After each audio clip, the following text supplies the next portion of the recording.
Welcome to GK Solution. இன்றைய video inverter ஏசியில் communication system, அதாவது இன்டோருக்கும் அவுட்டோருக்கும் இடையில் அதோட கம்யூனிகேஷன் எப்படி அமைந்திருக்கு, பரிமாற்றல்கள் எப்படி அமைந்திருக்கு அப்படிங்கிறத பற்றி தான் பார்க்க போகிறோம்.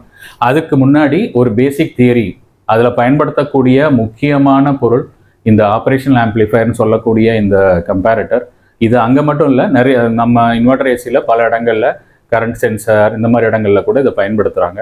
ஸோ இப்போ இதை பற்றி ஒரு பேசிக் தியரி இதுக்கு முன்னாடியே நம்ம சேனலில் ஆப்ரேஷனல் ஆம்ப்ளிஃபயர் பற்றி டீட்டெயிலாக நம்ம வீடியோஸ் பண்ணியிருக்கோம், என்னென்ன வகையில் ஆப்ரேஷன் ஆம்ப்ளிஃபயர் பயன்படுதுன்னு.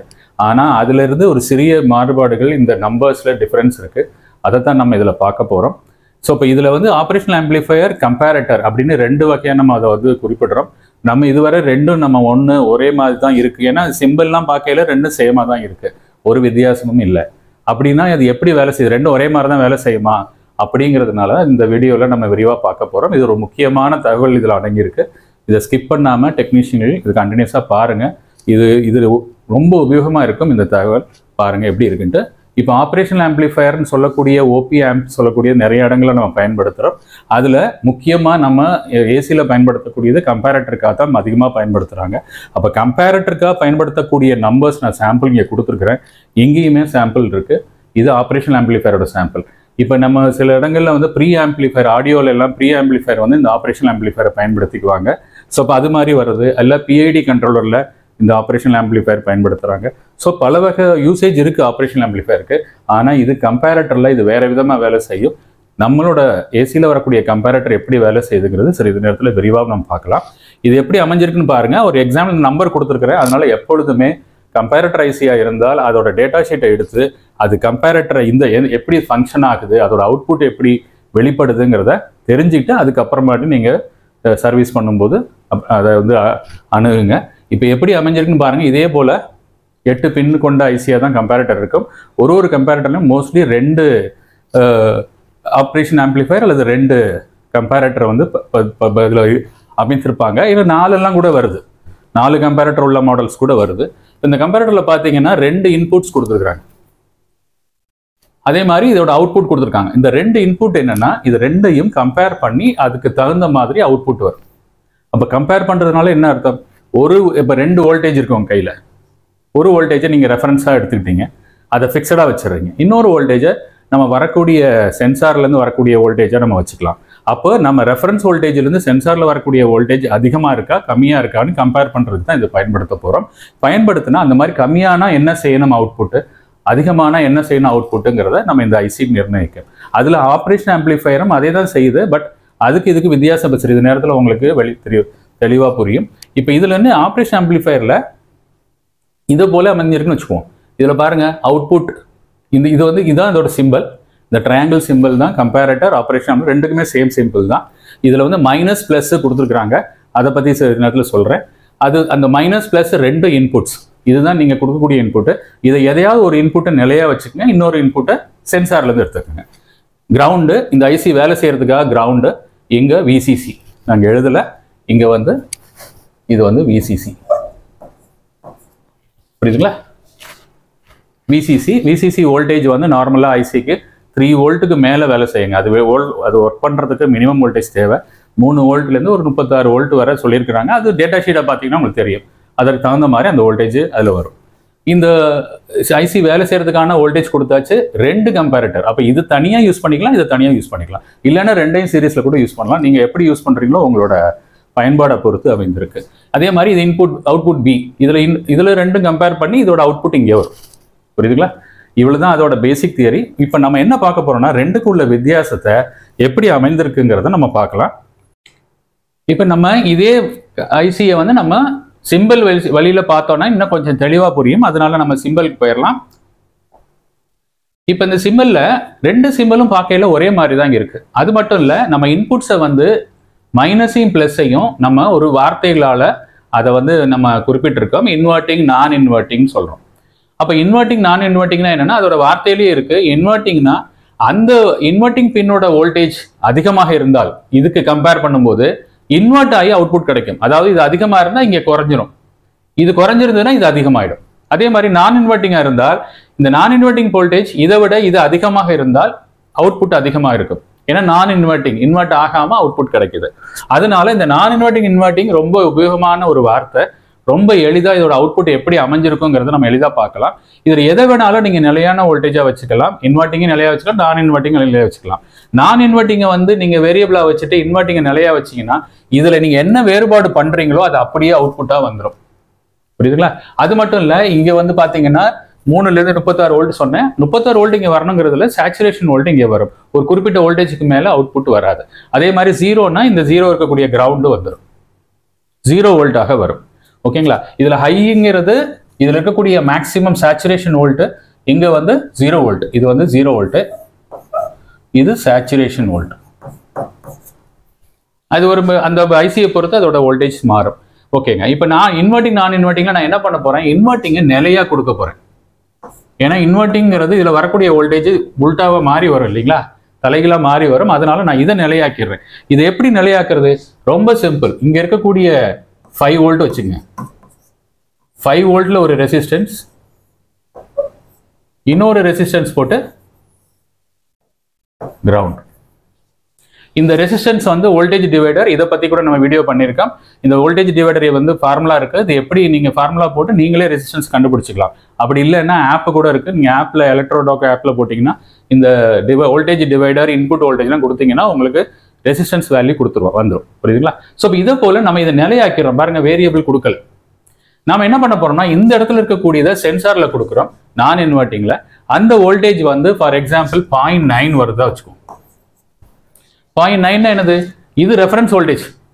அதை தான் நம்ம கம்பேர் பண்ண போறோம். அப்ப அதுல இருந்து பார்க்கல இது கம்மியா இருக்கு.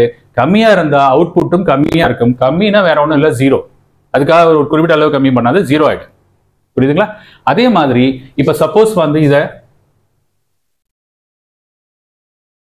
இந்த இடத்துல நான் வந்து இதுக்கு பதிலாக 1.1 வோல்ட் வைக்கிறேன். அப்ப என்ன அர்த்தம்? இதை விட இந்த வோல்டேஜ் அதிகமா இருக்கு. அதிகமா இருக்கும்போது நான் இன்வெர்ட்டிங் அதிகமா இருக்கிறத மேக்ஸிமம் வந்துடும். இப்போ புரியுதுங்களா? அப்போ இந்த வார்த்தைக்கு அதான் மீனிங். நீங்க எதை கம்பேர் பண்றீங்க, எதை நிலையான வோல்ட்டா வைக்கிறீங்கிறத பார்த்துக்குங்க. மோஸ்ட்லி நான் இன்வெர்ட்டிங் நல்லது. அப்படி இல்லைன்னா இன்வெர்ட்டிங் இப்ப பாருங்க 1.1ஓட 1 கம்மியா இருக்கு. அப்ப இன்வெர்ட்டிங்கிற அர்த்தம் என்னன்னா இது கம்மியா இருக்குன்னா இங்க அதிகமாயிடும். எப்படி வேணாலும் எடுத்துக்கலாம். நீங்க எப்படி புரிஞ்சுக்கிட்டீங்களோ அது உங்களுக்கு வசதிக்கு தகுந்த மாதிரி புரிஞ்சுங்க. ஸோ இப்போ இது போல தான் நமக்கு வந்து ஆப்ரேஷன் ஆம்பிளிஃபையர் அமையுது. இதுல என்னன்னா அவுட்புட் பார்த்தீங்கன்னா 2 அவுட்புட் இருக்கு. அதாவது வோல்டேஜ் கம்மியானா 0 வருது, வோல்டேஜ் அதிகமானா மேக்ஸிமம் வோல்ட் வருது, சேச்சுரேஷன் வோல்ட் வருது. ஸோ இப்போ இது வந்து ஆப்ரேஷன் ஆம்பிளிஃபையர். ஆனா கம்பேரட்டர்ல கொஞ்சம் வித்தியாசம் இருக்கு. இதோட அவுட்புட்ல மட்டும்தான் கொஞ்சம் வித்தியாசம் இருக்கு. என்னன்னு பார்க்கலாம். அவுட்புட்ல பார்த்தீங்கன்னா இதுலயும் நான் என்ன பண்றேன்னா இன்வெர்ட்டிங்கை வந்து ஃபிக்ஸடா வச்சுட்டேன். இன்வெர்ட்டிங்கை வந்து ஃபிக்ஸடா வச்சுட்டேன். அவுட்புட்டை வந்து நான் இன்வெர்ட்டிங்கை வந்து நான் 0.9 வச்சிருக்கேன். ஃபார் எக்ஸாம்பிள் 0.9 வச்சிருக்கேன். அப்ப என்ன அர்த்தம்? நான் இன்வெர்ட்டிங்கை தான் நம்ம பார்க்க போறோம். அது வந்து நிலையான வோல்ட். இப்போ இதை தான் நம்ம வந்து சென்ஸ் பண்றோம், சென்சர்ல கொடுத்துருக்குறோம். அப்போ என்ன பண்றோம்னா 0.9 வந்துச்சுன்னா இது நான் இன்வெர்ட்டிங் அப்படியே அங்க வந்துடும். கரெக்டுங்களா?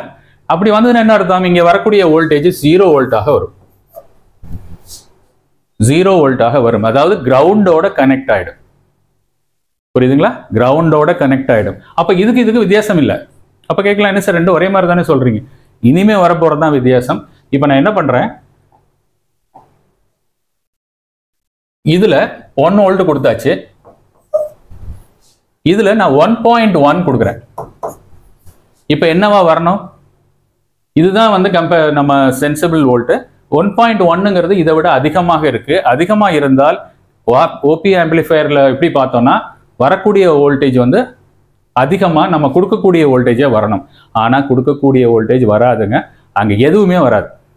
கிரவுண்டும் இருக்காது, பிளஸ் வோல்ட்டும் இருக்காது. அதுதான் இதுல முக்கியம். இதுல வரக்கூடிய அவுட்புட் பார்த்தீங்கன்னா அதாவது அந்த ஒயர் வந்து துண்டிக்கப்பட்ட ஒயராக ஆயிடும்.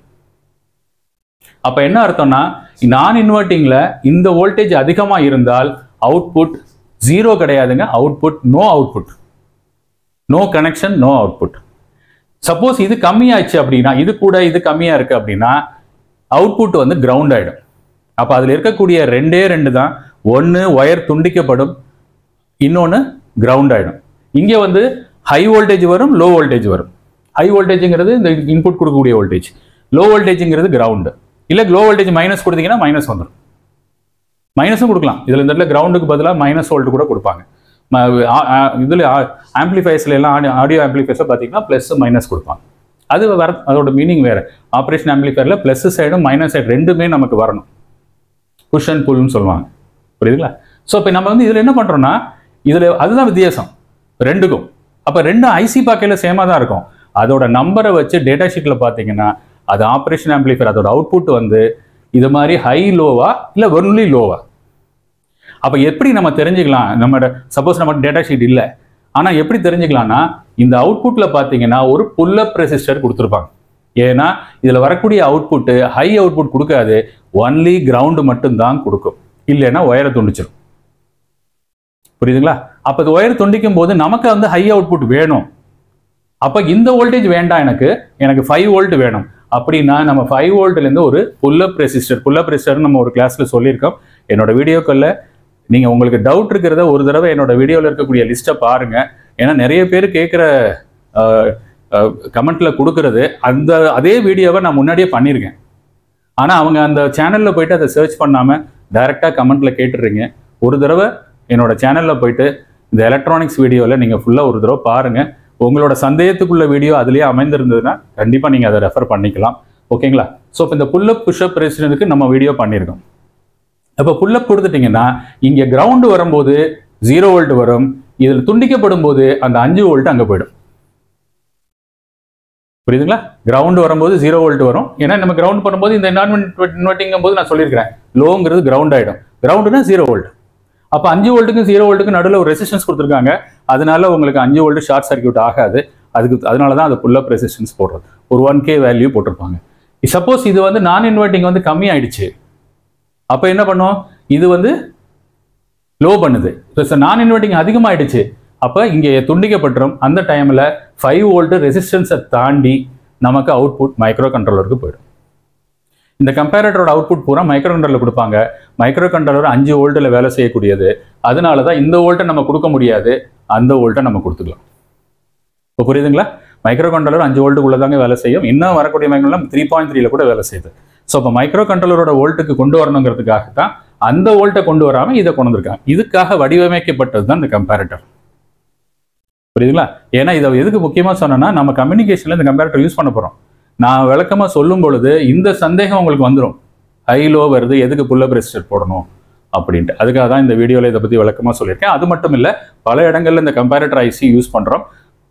ஒன்று மட்டும் தெரிஞ்சுக்கிங்க, ஆப்ரேஷன் ஆம்பிளிஃபையர் கம்பேரட்டர் ரெண்டுக்கும் வித்தியாசம் இருக்குது. ஒரு சிறிய வித்தியாசம், இதில் லோ மட்டும்தான் அவுட்புட்டு, இதில் ஹை லோ ரெண்டுமே அவுட்புட்டு. புரியுதுங்களா? ஸோ கண்டினியூஸாக மானிட்டர் பண்ணுங்கள்.